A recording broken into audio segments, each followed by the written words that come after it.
Hi, Internet friends. It's Tim Schrock at Design Build Solutions. I want to bring you a quick tip that was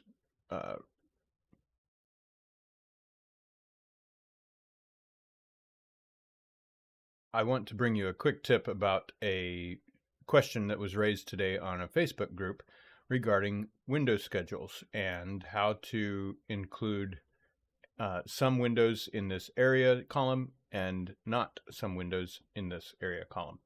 I want to show you my method, and that my suggestion was to create a custom field and include that in that field the macro value for the area in the windows you do want, and not include the macro value in the areas you don't want. First of all, we need to kind of figure out what macro value that is pulling from this area standard. You could go a couple ways of going about it, and the first way is draw a leader line to the arrow and click on our macros, and we'll do a user-defined object properties. That makes a very, very, very, very long list, and you got to kind of figure out what the name of that property is that's reporting to area standard. The simpler way, faster way, is to use Renee Rabbit's macro search. I got this for free off of his website. I don't know if it's still there available, but I'm going to take this text box and draw a leader line from it to the window. And I'm going to open this text box, and instead of material, I'm going to change this to area.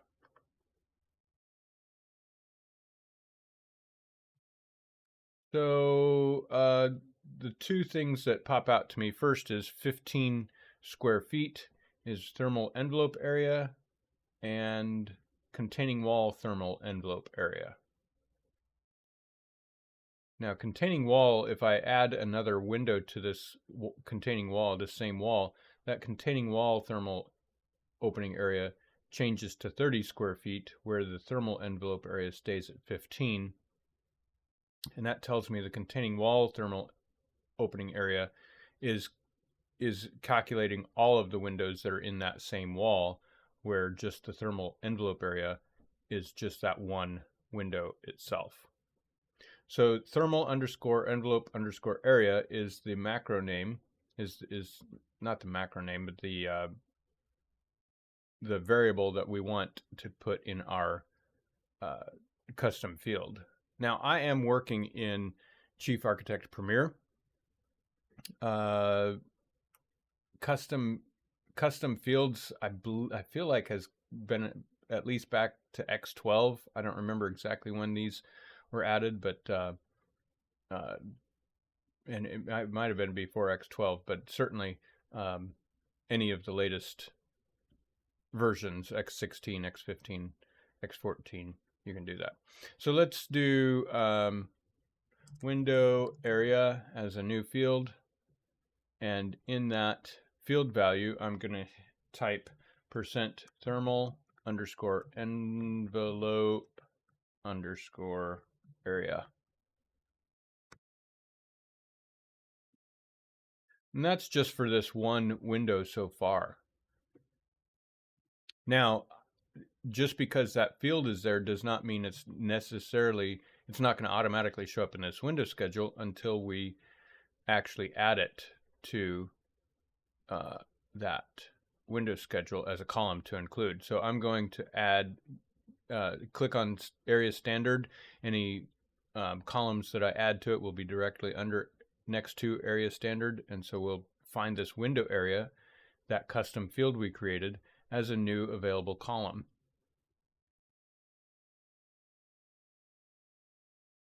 Now you'll notice window area is 15, and that's on W03.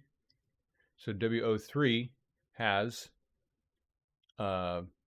window area included as a value in the column. Let's delete this since we don't need that any longer. So immediately you can see, if I want to get the window area showing up in the window schedule for this window but not this one, or not the rest of them, that's one way to do it.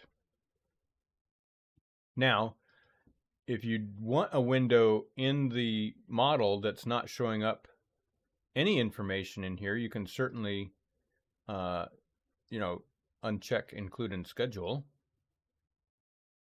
or you could make that include in schedule, but just tell it that you're going to do a custom schedule. And we're not going to do it as a window. We're going to do a custom schedule like existing. And click OK. Now it's not showing up in this window schedule because this window schedule is only choosing the categories window. It's not choosing this custom category existing. So if we copy this schedule now, and we're going to turn off window and turn on existing, you could remove the area standard and the window area from that schedule. So let's say this is an existing window. Let's do this and do labels and say EW for existing window, because we don't want to mix up W01 and W01. So you don't need to show the area standard on an existing window. That was Ryan Gardner's suggestion. So again, if we just open up this W03 and go into object information, highlight under custom fields the window area, and I'm going to copy this into W02. Object information, window area. There we go. There you've got your window area. Now, you might want to do it, since this is running long, you might want to click on that and do add dot round to small caps round parentheses 2, and there's your 15.83, 2 decimal places. And let's say we go to object information, and we're going to do dot round 2, and we do FT. After the percent, you can get that. And let's take out area standard, remove that, click OK. And there we have W01 does not have window area. W02 and 03 has window area, simply because we've put that window area as a field value. And we're getting the field value we're obtaining is directly from the window itself as this variable thermal underscore envelope underscore area, and we're rounding it to 2 decimal places and adding after the macro, we're adding the FT for feet. We could put SQFT. There we go. I guess we got to do that for both. There we go. Hope that helps. If you like this information, if this is valuable, click like and subscribe. Let me know what you think in the comments. Thanks so much.